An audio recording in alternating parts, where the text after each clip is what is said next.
In a post-COVID world, educators and students in the U.S. face a myriad of challenges that demand innovative solutions.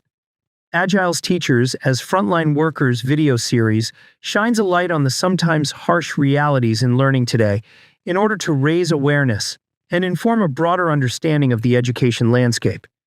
In part 2 of this year's video series, we reconnect with featured expert and clinical psychologist Dr. Sheryl Ziegler to discuss learning recovery and the construct of race plus socioeconomic drivers. Join us as we take a closer look at how to address this effectively while keeping teachers engaged and motivated in the classroom today.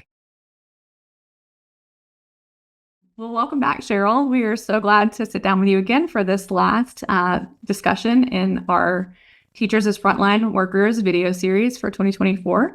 Our topic for discussion today is around learning recovery and the socioeconomic factors that really have a big impact in what that looks like, and also the construct of race and how those interplay or sometimes get conflated in the education system today and the impacts of those. So we're excited to dig into this meaty topic with you, Sheryl. Great. Thanks for having me. It's such an important topic, so I'm really glad we're talking about it. Wonderful. Well, can you sort of frame up the picture of what we're going to be looking at today? So one of the things that, I think when we were planning on this and we were talking about what could educators use a little time out in their day to think about, maybe more in depth. They see it. Everything we talk about, of course, any educator, anybody in education watching, is aware, and you're seeing it. But you don't always have time to really do a deeper dive into, okay, yep, we see it. We acknowledge this is a problem. What do we do about it? So one of the things that, as I've been talking about, I just finished writing a second book. And this book is really specific to kids who are 6 to 11 years old, in an attempt to change or alter the adolescent years where we see full-blown mental health crises going on, and we see this increased absenteeism and reduced graduation rates in high school as two outcomes. But so really I'm very focused on prevention right now, and very focused on just really understanding what's happening. So in the educational system, race and socioeconomic status are conflated, meaning that a lot of times we say, well, African-American children, or, Black children, or Hispanic girls, or we have these categories. And until, to be perfectly honest, I was deep into research, I accepted some of that as just realities. Like, for example, girls of color enter puberty earlier. And so I just accepted that for what it was. Yes. Okay. Black and Hispanic girls develop earlier. So that's meaning 8 or 9 years old, develop earlier than, let's say Caucasian girls, Asian girls, those things. However, once I dug into the research, it's a fact that Black and brown girls develop earlier. However, why? It's not because of their race. It's because of their socioeconomic standing, meaning what is the quality of food they have access to? What is the level of stress that they have? What are the obesity or levels of fat in their bodies that are triggering earlier puberty signs and symptoms? And when you look at it from that, if you extract race, that is what you have left. Who's under more stress? Who has access to poor food and products that have toxins in them that change, that can impact your hormonal system? And so when you look at it that way, that impacts everything from how I look at puberty to how I look at educational outcomes. So I'll just pause there, because I know I just said a lot, but that's the premise of what I'm about to launch into. Any thoughts around that? I mean, what it sounds like to me is that by removing or digging deeper than what has been accepted as sort of, this is just a fact of, existing and being in a different ethnicity group than another. But when you go deeper and look at what's actually the underlying factors, it's not, this unchangeable just state of being. It actually gives some agency, and also could inform or better inform different interventions, because it's not just one-sided and also immovable, right? When we initially talked about this, that conflation, or maybe too simplistic of a designation, that it's along ethnicity lines rather than, what economic and, just social impacts are really driving things that could look like physical changes that people just accept as, the way things are. And really, there's more agency from all sides when you actually look at it as something that's maybe systemic. Yeah. And I like that thinking. There is more hope. There is more control, because if we just think, oh, because of the color of my skin, I am less likely to graduate high school. I'm less likely to make up for this learning loss. I'm, whatever. I'm less likely to not, be able to hold off on using drugs and alcohol. All these factors that we have. When we have a greater lens to look at them, I think we have a greater opportunity to obviously understand and then intervene. So one of the starting points I would say that would affect educators around this is we all do it. I don't want anybody getting defensive. We all do it. We all have biases, and we overgeneralize. So when we say any one category of people or communities does something or is less likely or more likely to do something, that's an overgeneralization. Right. And so I think one of the places to start is saying, we're going to look at policies. We're going to look at narratives. We're going to try to look at our own biases and old beliefs or things that we were taught. And we're going to say, let me see if there's more going on here. Maybe this isn't exactly painting the whole picture. Maybe there's almost no truth to even what I was taught or what I believe. So one of the things that does is it helps an educator, I think, stop, pause, and maybe view a kid differently, maybe put extra effort into somebody, or even try to understand their circumstance differently. Because if you're trying to understand the circumstance of being a Black boy in America, if you view it from that lens, it's a starting point. But I think it can be even bigger when you say, just tell me about, where do you do homework? Tell me, is there anybody home at the time in which you do homework? Are you able to go, are you a walking distance of a rec center? Do you know that there's free tutoring at the library? Whatever it might be. It's like, if you just focus on race, but you don't focus on how much bigger solutions can be and inquiry can be. This can be a question you ask every single kid in class, because this is not a race issue. You can ask every single child in class, is there anyone around when you do homework? Where do you do it? Do you have a quiet space? What other obligations do you have when you get home? Right? And you obviously adjust the language to be age appropriate. You can start that as young as third grade. You could start it even younger, but let's say third grade homework gets a lot heavier. So in my opinion, it would be like third grade through 12th grade. That's standard. Maybe K1, 2, you're asking parents different questions. Do you read with your kid at night? Right? That's not a race thing. Just, do you read with your kid at night? For how often? Do you have enough books? Do you have a library card? The library in some communities is the most incredible adjunct to our educational system. I am blown away. I just moved to a new county. And so I'm used to, what one county offered. Now I'm in a new county. I went to the library because I'm a big fan of libraries. I'm a big fan of books, but libraries are not places that hold books so much anymore. And so when I went to the library, I actually truly sat down with somebody and I said, I'm here to learn. I want you to just tell me all the things you guys do. And they were thrilled to share all of it, right? But it's everything from, they have dance parties, they have sewing clubs, they have tutoring. They have tutoring at this particular county's library that starts at 3 p.m. and goes to 11 p.m. on demand. On Zoom, you go on there, there's a drop-down menu, and it has chemistry, biology, algebra. It just all sorts of things. You click on there, you click a request, and I think within 30 minutes, there's pretty much usually a retired teacher that's on the other line. It's just things like that, again, let's stop thinking race. Let's just look at every single kid, see what their advantages are. And by the way, just because socioeconomically, maybe one family's good, maybe they've got a ton of stress in their life right now.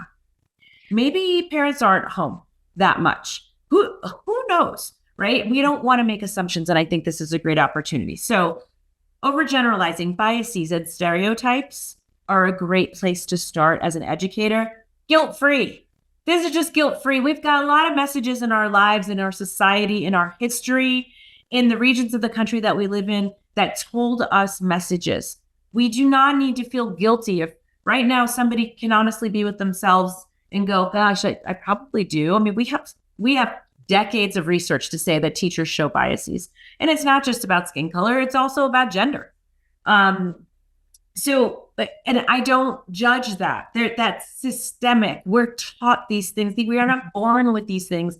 So fine, acknowledge it. It's there, and just say, I'm going to use this school year as an opportunity to do this differently. No matter where I am in my career, whether I'm a first-year teacher or I'm in my 22nd year, I can still learn, right? We're educators. We are, I think, hopefully all passionate about the idea that we are all lifelong learners. That's challenging your premises, I think, is so core to education. And I think I love this approach of continually challenging those premises, but then actually putting it into action in the classroom from the teacher's perspective, where we're not painting with a broad brush, because brains like to bucket things to make things easier, but really individualizing at the student level by, those example questions about their environment. It has nothing to do with the color of their skin or their gender.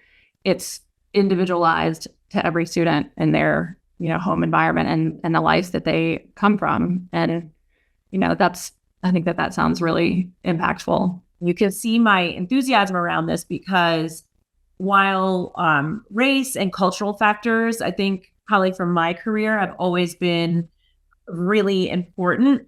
When it came to this whole notion about it's actually about the advantages and the disadvantages that people have, and so much less about race, but so much more about stress and family systems, it was eye-opening. And I've been doing this for over 20 years. It was still impacted me. It just still impacted me in a way that was different. And of course, when you're researching, you're writing a book, you're learning and then you're processing things. And I think, again, I'm talking right now, probably people are listening that are from literally rural areas of the country to very urban areas, people who work with all different kinds of students. And so just knowing that in every one of those places, we could be better. We can be more open. We can see the hope and the opportunity differently. I mean, we could talk about, right now, again, politically, we're talking about people from Appalachia. We're talking about Native Americans. We're talking about, this is not color of skin. This is talking about people who have had opportunities and have not, for the variety of reasons, from color of skin to where you live to what zip code you're in, right? You look at states, you look at California or in New York, that means nothing. That can mean poverty, that can mean extreme wealth, and everything in between. So I think it's a great time, a great time to be taking, an opportunity to say, I'm going to do this differently. And I think, certainly looking at race and learning loss is one of the many places to start. Taking, our own advice and looking rather than at race and learning loss, really looking at the socioeconomic drivers and how those are impacting what learning loss looks like in U.S. education today. Can we talk about some of those correlations or what you're seeing in your research or with your work with teachers in schools? Absolutely. I mean, we know that single parent households tend to struggle more. We know that having, the more siblings that there are, that's a greater strain economically. Really large families often tend to have more strains on them. We know that kids who have to take care of their parents, whether that's because they're interpreters or maybe that's just because they're multi-generational in a home, that they also can have greater stressors on them. They have less free time. We also know some positive things. We know that kids who have responsibilities outside of the home and school tend to do really well. So working is a good thing. And working is not something that should just be thought about for those who literally need it because they are on the lower part of the socioeconomic scale. It's a part of becoming an adult. So I think, when we look at what's good for kids, sure, I talked about sports already. So belonging to a team of sports, not competitive, not necessarily traveling in elite, just recreational sports, really important. Time with family is really important, but time working outside of the home is very important. It organizes your day. It helps you with financial planning, budgeting, and management. When needed, it might help with the home's expenses. And when not, it helps you figure out how to save and how to spend. There's just so many things that working outside of the home can do. So that's one opportunity. I also think that the narrative around college is really important right now. We know that we need more skilled laborers. We need them. We need plumbers. We need electricians. We do have a need for a part of our graduating classes to want to be skilled tradespeople. And it pays really well. And for some kids, that's a great track for them. College is not for everybody. And there is this message that's so strong. There is actually really interesting data around too, but a messaging that's so strong that it's like, yes, paying, let's say for out-of-state tuition, anywhere from $50,000 to $90,000 a year is a really good investment. There's studies to say it's not actually a really good investment. And how many kids graduate on time? How many kids transfer after their first year? I mean, there's a lot of stress around the pressure around college. But one of the interesting things that I found in my research was that it is families of color. This is very nuanced, but families of color actually value college education per writing it down, per a result, more than even white families. And, some of the interpretation around that is like, well, white families know that maybe their kid's going to be okay no matter what. Right. Whereas families of color may think they need this to be anybody, to be somebody, to advance. Yeah, it's like the education is an economic elevator, in the world, and it has been seen that way. Yes. And I think, sure, this is the thing about data, and I love stats, but I also think you have to understand statistics and research really well, or otherwise you can be like, well, of course that's true because the data says. Well, the data does say that. It does say, sure, going to college is all these positive outcomes. I don't know that we track trades that much. I don't know that we track also people who want to go into trade schools or learn how to do that. Like, we need mechanics, right? We need people to come to your physical house and do things or build the house. And we need all of those things. But I think we view them in our culture, at least, as very secondary. Like, you couldn't go to school for whatever reason. You weren't smart enough. You didn't have enough money, whatever it was. So therefore, you had to do this. And I think a real shift around that needs to occur. That is just A, not true, not always true. And B, we need to value all sorts of work, because when it's not there, right? When you can't get a refrigerator for 14 months because there's, something wrong with manufacturing or, cars and all of these different things, we get very upset. But we need to have people who are skilled to do that, skilled and trained and paid well.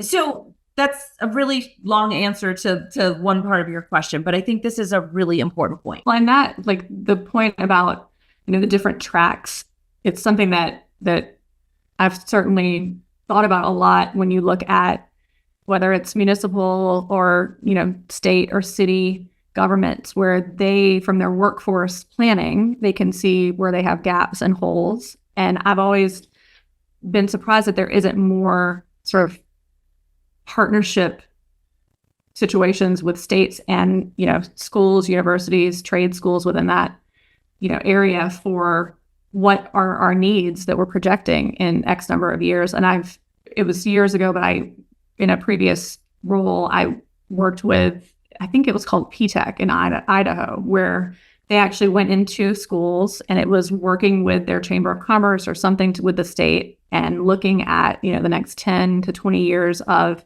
trade skills needs in the state, and working to give students, I think after their sophomore year, you could move into, I think, what was called the PTEC track. And then they would start work in high school and then be able to finish earlier. But it was all aligned with having for sure jobs when you got out, because they had already projected that with their workforce, planning within the state. And that seems to make so much sense to me. And I do agree that narrative of, well, we want to graduate to college. It's something that schools in their data that they report, it's, something that they're, analyzed on in US News and each year. And, I think the the byproduct of people who can't make that track go into trades. And it's like the world needs all of the pieces to work at full capacity. And I do think it's really interesting that there's not more of that collaboration, because there are huge gaps in the workforce and a lot more even bigger. Yeah. And so this is an opportunity, right? I think that's one of the things that we know about resilience and coming back from difficult times is we need to view the challenge as an opportunity. And this is an opportunity, I think, in general, to reframe education, grade school, middle school, high school, and, college level, higher education. It's just really, it's just a great time where you can revisit these kinds of issues and not just accept them for what they are, but say, hey, we're coming out of a time that has really set us up for opportunity. Where are we going to seize that opportunity? Where are we going to start? And, I think certainly looking at, race/class, looking at levels of stress. So we use the term mental health a lot. I haven't used the word trauma probably, only once, right? Talking about immigrant children, but there's a good amount of trauma that exists in the world. So how do we say, okay, we know it now, it's really pretty exposed, and how do we use it, especially when we're being sensitive around, I'll use race just because the world hasn't moved along with where I'm thinking, right? So race is definitely still a category, but race and class. And so how do we use that, right? With something like trauma, it's to say, if you have a 9-year-old in your 4th grade class that's experienced a trauma that actually matters for their entire lifetime, that's a priority. We really want to address that so that, from everyone's lens, we have a positive member of our community, and then we have a graduate, and then we have a contributing member of society. Yeah, that matters for that 9-year-old. That trajectory can go one of two ways. And what we do in those early years matters. And I think that that's also really come to light, that these early years truly matter. We look at the grades, right? The grades we mostly have a big focus on are 4th and 8th grade. We like to look at how are kids doing. And, at 8th grade, you're 14, but you're in adolescence already. But in 4th grade, you're 9 and 10.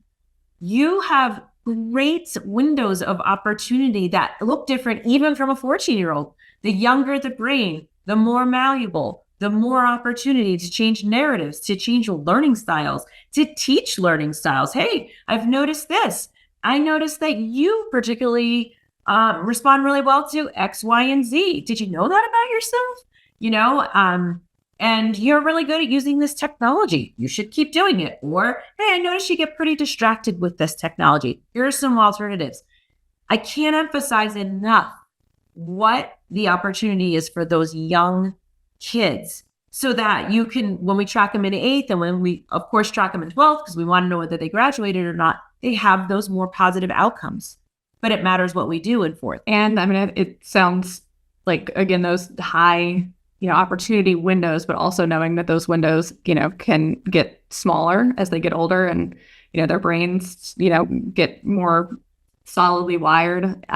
The importance of, again, taking that individualized approach, not painting with a, broad brush and bucketing people and just saying, well, it's predestined because of X, Y, or Z of their identity, really looking at windows of opportunity and individualizing your understanding of that student and where they come from, what their reality is outside of the classroom, so that you can really more effectively determine and take on the right intervention for that particular student. Before, I know we want to talk about some effective intervention ideas, within the classroom and also engaging the community as well. But before we go into that, can we talk a little bit about what the barriers are to effective intervention based on, or for some of the more marginalized communities? You mentioned, immigrant children, refugee families, but what are some other barriers that are important to keep in mind when we're talking about effective intervention? The first barrier, of course, is always like lack of awareness or knowledge. So hopefully we've talked about this a lot, but in general, it really is, that's the number one barrier. If you don't have awareness, you don't have education and knowledge, nothing is going to change. So that's first and foremost. So you want to get those kinds of trainings and just that kind of information out to all sorts of educators, whether that's from leaders to teachers or teachers to leaders, however which way it occurs. First and foremost, awareness. But second is the allocation of resources. So what we know is that there's usually inequities in distribution of those resources in a school district. So meaning that schools in these underprivileged areas, they might receive less funding. They might receive less resources, because if you're looking at the metric of how are you doing on these standardized test scores, and they are identified in that way, you would think naturally you get more resources. Oh, you are an underperforming school. Let's put in more resources. It doesn't always work that way. A lot of times the high performing schools are the ones that get more resources and more rewards. So I think we need to really look at how we allocate resources. Okay, that's number one. Our number, it's not in no order. That's one point, I should say. Another point, which is a little bit resource connected, but also its own point, is access to technology. So we, use the term the digital divide, and the digital divide definitely occurs also in school districts. And again, the difference between high performing, low performing schools, which often translates to race and socioeconomic diversity. So students from lower socioeconomic status, they can also often have less access just to the internet. Like rural schools as well, that connectivity issue. You'll see Excel or whatever your provider is, they'll do those, the discount programs, because that's such a real and relevant barrier for, across different profiles of school districts as well. It is interesting because there are, as you just pointed out, there's race, there's class, there's rural, there's urban, there's a lot of factors, right? And we don't want to generalize. I don't even want to generalize that. Yes, in rural communities, they are, underserved, underprivileged. Maybe, and maybe not. I think there's just, again, looking at just what are barriers versus over generalizing what certain labels mean is really important. I think that understanding data, believe it or not, I have it as a bullet point. we've got to understand data. You almost have to have a statistician or a researcher truly translate data so that you're not looking, when I say you, I mean, that's everything from educational leadership, but also to policymakers, to people who are creating policies and laws and allocation of funds. Make sure you understand the data. And truly, it's not about, how smart you are. This is a very, very specific kind of skill that people get PhDs in. I mean, you've got to really understand, what does the data mean? Where are we still lacking? Like I, very much care about research and data, but simply the way that you ask a question can completely change the outcome. The fact that you might use forced choice, right? True or false? You feel you feel connected to this community. True or false? That versus a Likert scale that's like 1 through 5, from not at all to very. Whether you do it online and you get maybe a low response rate, whether you do it in person, paper and pencil, there are so many variables, and there's no such thing as perfect data. But if you're surveying your community, which I encourage any educational leader to do, and if right now you're thinking, I'm a teacher, I don't know if I have access to our entire community, then survey your students and survey your students' parents, right? There's macro communities, there's micro communities. For a teacher, an educator, your classroom is your community. Then survey them. And survey them means you could send out 3 questions. You could ask them in person. You could hand out physical pieces of paper. You could put it in the kid's backpack. Like, get creative, but try to, kind of get data, harvest that data and figure out what to do with it, I think is really important. I think that there's also, social and emotional piece and trauma and all of that absolutely takes into account like what are we going to do?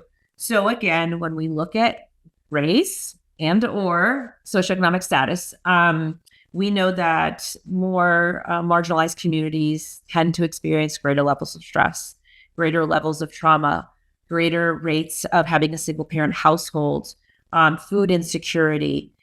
Those things are very real. And we do need to sort of say, if we want to address learning loss, we have to address mental health. Mental health is also your cognitive health. It's your cognitive functioning. You have a kid who's under a ton of stress. It is really challenging for them to do their homework, to study, to maybe even have a quiet, safe space. If you go home and there's domestic violence, now called interpartner violence at home, it's pretty hard to focus. So I think we need to care about those things. I think that terms like that's not my place, or that's, out of my lane, or that's maybe not my business. I just don't see it that way with education, because we know stress and learning are so closely connected. I think the role of an educator, again, is not to treat that, but it is probably to observe the signs and symptoms that something's going on and make a referral. Pull a kid aside. I mean, that's the human side of us, right? I care about you. You look really tired this week. Or honestly, I've noticed maybe you've worn the same clothes each day this week. What's going on?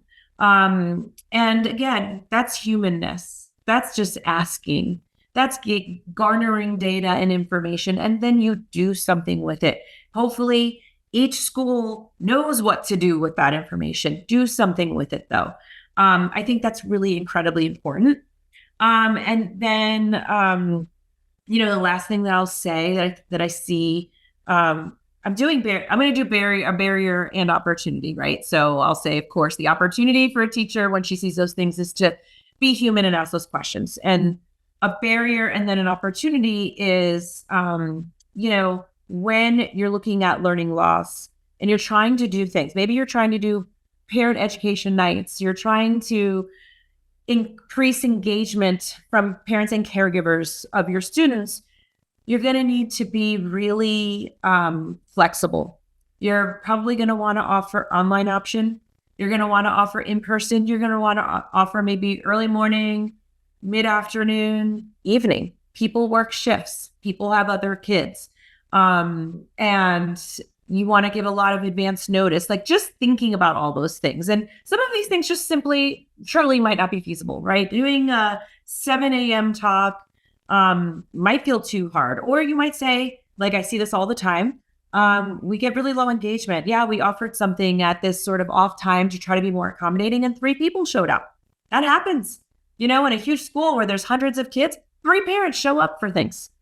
That's where instead of just taking your very, very precious resource and throwing it out there and then having 3 people show up, that's where you want to really ask your community. We want to do maybe 3 trainings, 3 parent trainings this year. And actually, I think they should be parent educator. I think everybody should be there. I think full community should be there. I did one of those in Montana. Was it? Yes, it was Montana. So very rural areas. I actually traveled to rural school communities. And their level of appreciation is so over the top. I can't even tell you. Parents, police officers, educators, they will be like, you came to this school? Like there's places I travel. I have to fly to one state, get a rental car, drive up the mountain in the winter, blah, blah, blah, right?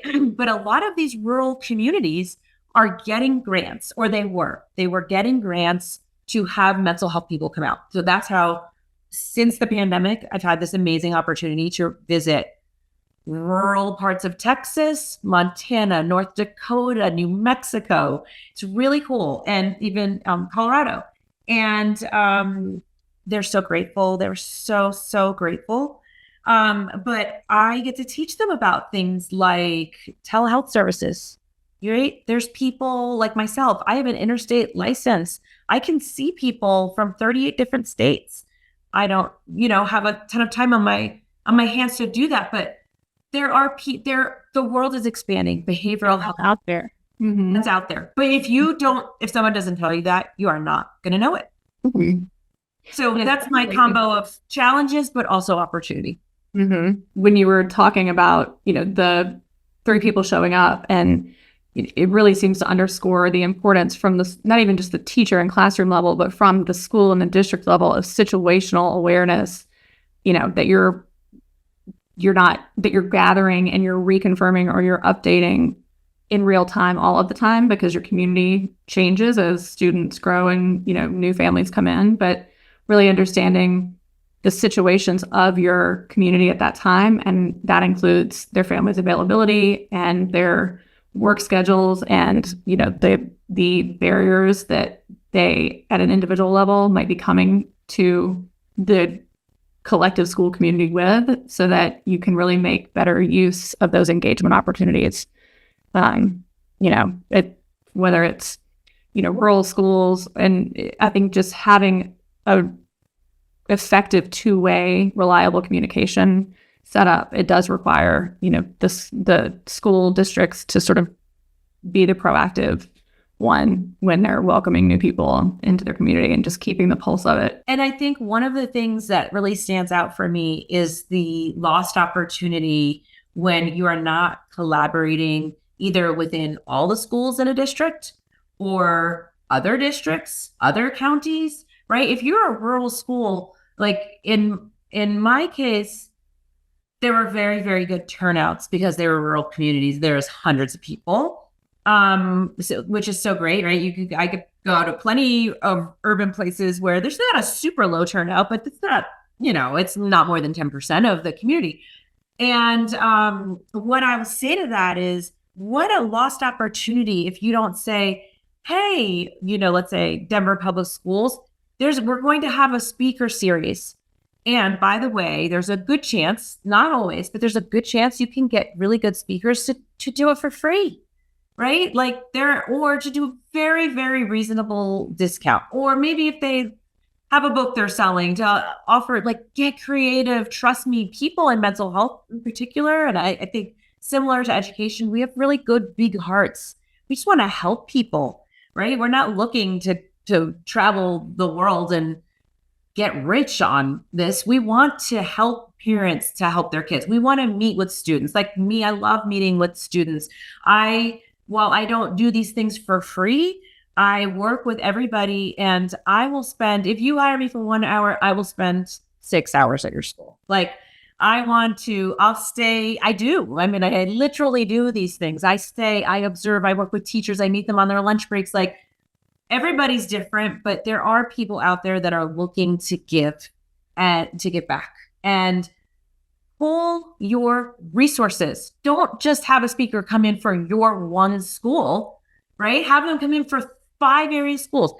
Open it up to a 1 hour radius, And so instead of having 50 people, which honestly at a school is probably a pretty average turnout, maybe you have 200 people. Maybe you have 300 people, and then never waste the opportunity. So now I'm giving tips on how to use speakers, especially if they come from out of state or farther away, but never miss the opportunity. If they come from farther away, they're there. That's what I always say to people. Like, I'm already here. When I sit in my hotel room, I would way rather spend the day in your school. Getting of our conversation in our previous discussion where you were talking about,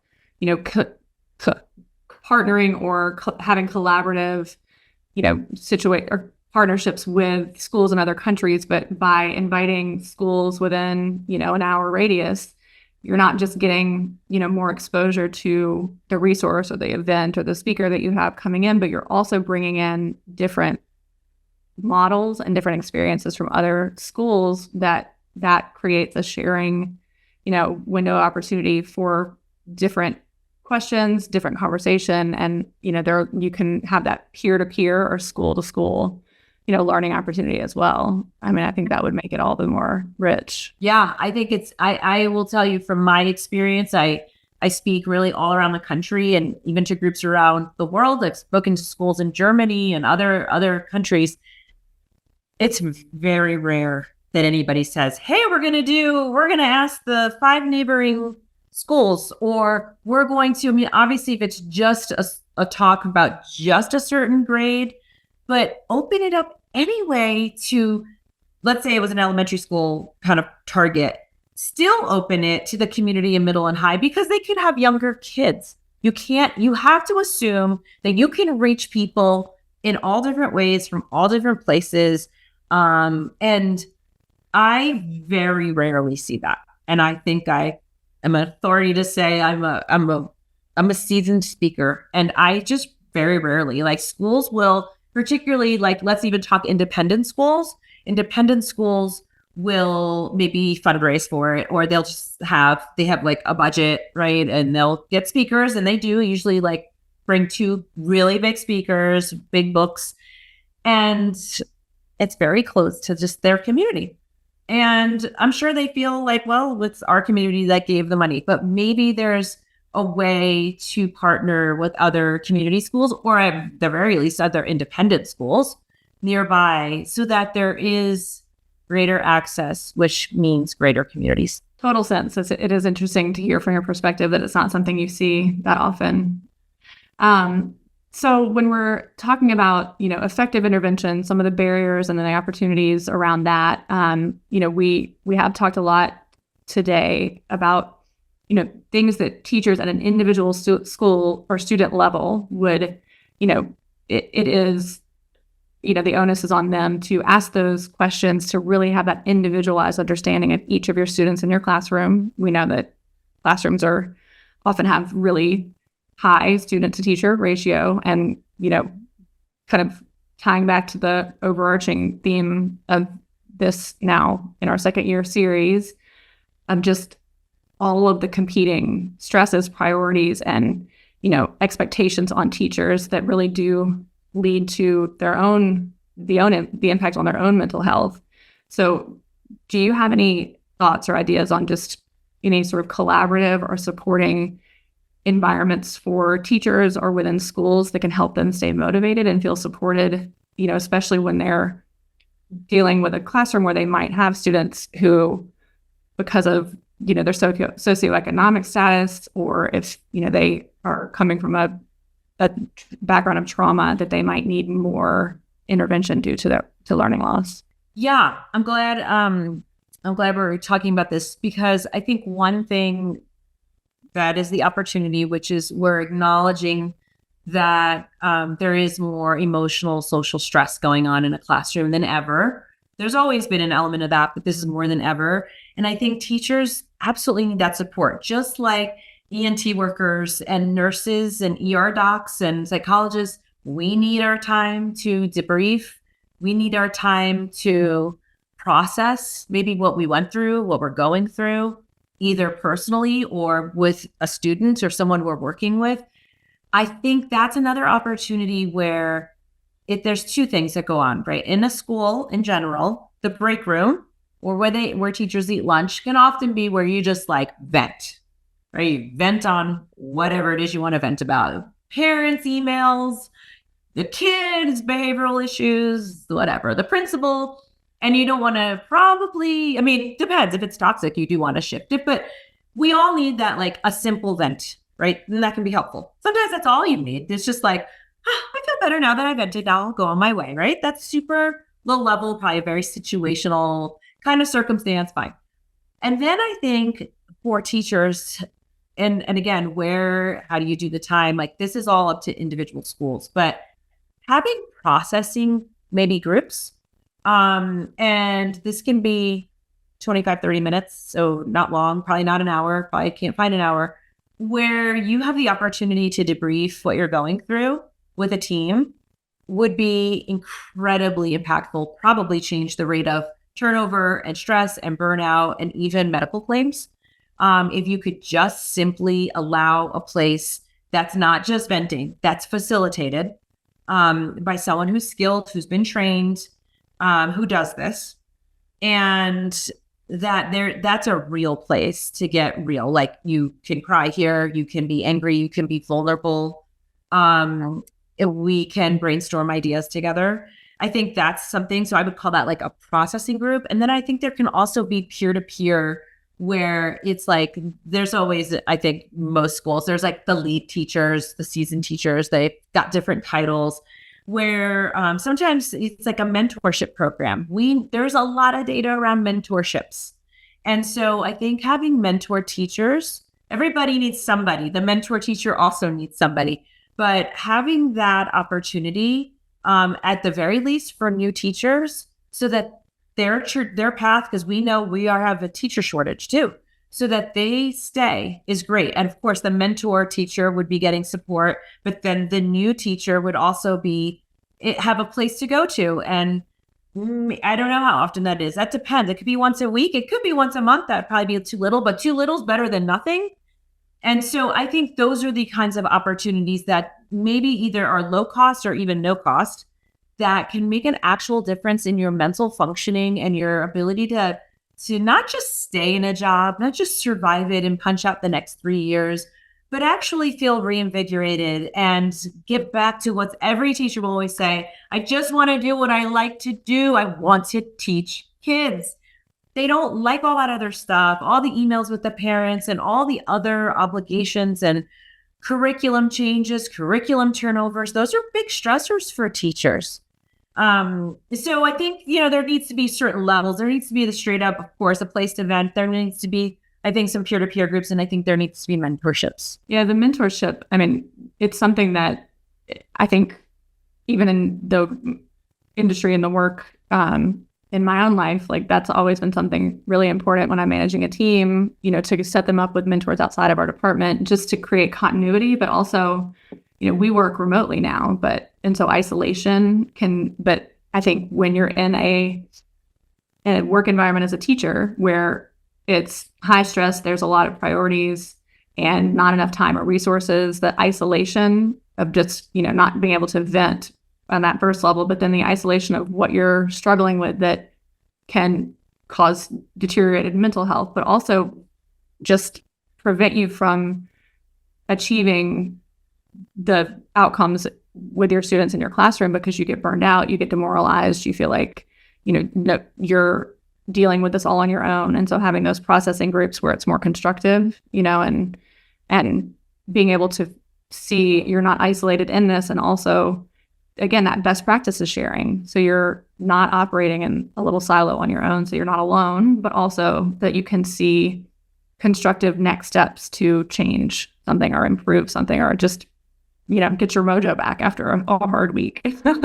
Absolutely. Or go into the weekend so that you're present and, happy and joyful to be around your own family. Not just stress sleeping through the weekend. Exactly. Or just even the evening, right? Like, teachers are people too. They have their own families and their own pets and their own obligations and their own stressors. And so I think it's a really, I mean, for some people, they're probably thinking this sounds ideal, but I think it needs to become real.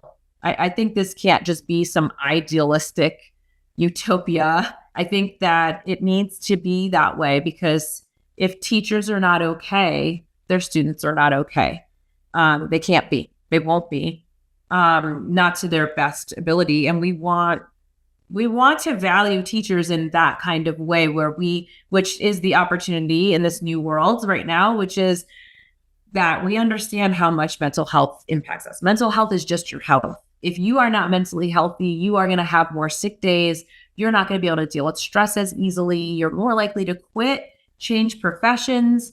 And so I just think it's so important to see mental health as just part of health, and that's every aspect of health is really valued. I mean, it directly ties to the health of the education system and the workforce that is going to be there to support this core, civil important thing in our society. That I think we started this whole series around the risks that we were already seeing out of COVID with teachers leaving and the reasons why. And now, this year it's really great to look at what can be done practically in a real applied way today, so that we can, prevent that future of just not having enough teachers, and then the ones we do are not feeling like they can operate at their best. And it's just, again, punching out and punching in and punching out. And we're talking about educating our future citizens, and there's nothing more important than that. So we talked about kind of from the teacher in the school building, ways that we could support their own sort of mental balance and health to better equip them to do their jobs in the classroom, to successfully, grow and create learning for students as they go through the pipe. I'm going to not say pipeline, through the educational system. But what about from the administrator perspective, or, importantly, policy making that will facilitate interventions like that, or things that are broader and maybe have a bigger impact in the long term? Well, all I'll say about that is that when I talk to teachers, a lot of times they will say, can you just tell the leadership this? Can you tell the administrators this? We know a lot of this already, or we feel it. We'll feel pretty powerless. This has to come from the top. I think there is that sense of, you're preaching to the wrong choir. That this is really higher up than them. And I think it's important to understand this at all levels. That's why I said any kinds of trainings. I always say, is everyone there? Like, I'm doing one next week, and they said, yeah, we're gonna have leadership, we're gonna have administration, we're gonna have teachers, school counselors. I said, oh, that's great. And they were proud of that. And I was like, what about the staff? They're like, oh, we didn't think about that, right? But to me, the staff matters too. Who's walking the halls, they know a lot of information too. They could use some trauma-informed training themselves. And so I just think that what I would say is that administration and leadership, I think it's, like a lot of places, even corporations, right? The higher up you get, you're a VP, you're a president, you're a CEO, oftentimes people can feel like you're so removed. You're so removed from what is actually going on. So I think it's important that, I know they've got their own sets of stressors, but that everybody's understanding. And if you are a leader, you have to be feeling at least like you've got some boots on the ground, and that you're talking to your teachers. I mean, again, I might have used this example when we did this last year, but sometimes the things the teachers want, an administrator couldn't necessarily guess. the little things that they want and don't want, like they'll be like, I don't want another, like, whatever, I don't know what's something I thought, like gift card to something or something like there's like, I don't need another Amazon gift card or something, right? Some I'm sure are saying, hey, I'd take one, but meaning that they might say, we really love, when they do these lunches or they do lunch and learns, or we love the continuing ed, or we love the half day Fridays, like whatever it is. I think that those things can change. And I think you can't ever appease everybody. Everybody doesn't have the same needs. It's kind of like what we were saying. You can't overgeneralize and say all the teachers in this building want X, Y, or Z. But, if you say we've done a poll, we've done interviews, we've talked to you all, and 80% of you said this would be helpful, then follow their lead. I think it's important. Leaders in education specifically, because they are pretty removed from a classroom. They're doing important work, but that's administrative work. I think it's really, really important that they are talking to their teachers, they're surveying their teachers, they are at least present for a predictable and consistent amount of time, not just certain times, but really throughout the year, and that they're being responsive and creative. And I cannot emphasize enough that in order to meet some of the needs that you may hear of the teachers, there are retired teachers out there that would love to donate some of their time. There's counselors, there's psychologists, there's community mental health, there's grants. Sometimes you need somebody to kind of be a grant writer, and you don't have, grant writers are actually not cheap, that they do a really particular job, but you can find one. I'm sure you can find one. You can, again, poll your community. Does anybody have experience with grant writing? Somebody might say, I haven't done it in a while. But when I was in my 20s, I worked for this nonprofit and I did some grant writing. Great. There's nothing to lose. Would you be willing to write this grant? Yeah, absolutely. And, speaking from the administrator to the administrator perspective, from in my own life in management with teams, it was a mentor I had years ago, and I've loved it and tried to embody it myself, is that, your main priority, if you're, administrator or you're managing a team, is your number one job is to make sure that you're removing the barriers to your team working effectively. And, I think that is really apt when you, look at school administrators. Yeah, they do so much stuff and they have so many obligations to school boards and, outside the school building, but really at the end of the day, making sure that their teachers in the classroom are able to perform and deliver is the number one, because that's what the school is there for. And it's what everything else really rests upon. So I really like all of the things that you just said, just from, how administrators can support. And it starts with making sure that you're plugged in and you're challenging, your own premise. If you hadn't taught in the classroom for a while, you make sure that you've got that feed, however you get that. But, without the administration really being plugged in and understanding the reality in the classroom of their teachers and the students there that day, today, they really can't effectively make sure that the teachers have the environment in the classroom and the support that they need to do their jobs, and for the students and the school and everyone within that ecosystem. That's a critical part of it operating the way it needs to really thrive. And at the end of the day, we're talking about learning recovery and learning loss in this particular conversation, and, really delivering and progressing on the learning outcomes for students throughout, from kindergarten through graduation. Really just empowering parents that they can be supportive, and just even, different levels of ideas that you can provide to parents on what they can do to support their students at home. Everything from just information about screen time, information about how to set up a good workspace for your kid, maybe a nice simple sheet if you're having problems with your Wi-Fi or anything technological, here, call here, so that they know what to do. And just trying to engage, increase engagement, I think, with parents, really just looking as parents as partners, which I think, depending on the school and the makeup of the community, can actually be a really big challenge. And parents are oftentimes, I think, a source of stress versus a source of the view being that they can be helpful. And I think that probably both things can be true at the same time.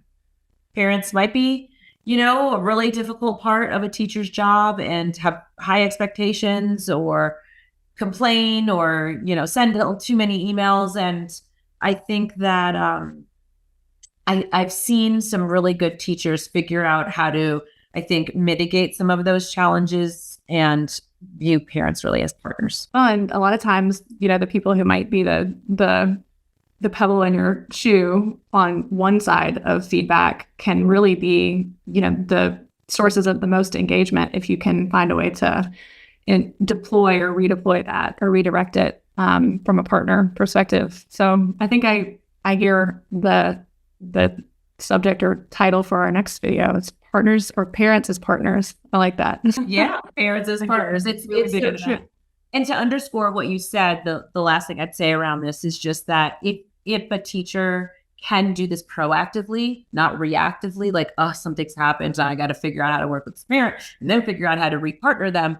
If you can be as proactive as possible from day one and set really clear boundaries and clear expectations and communicate well, I think those things go also a really long way. Well, this has been we learn so much from you every time we talk to you. So we are really grateful for your expertise and knowledge on all of what we've talked about through the series, and just appreciate your time. And we're looking forward to when your book comes out. Can't wait to read it. Thank you so much. And I appreciate it. And yes, my book will be titled The Crucial Years. So ages 6 to 12. So I look forward to sharing all of that knowledge with you too. Thanks for having me. Well, we really appreciate it. Thanks so much.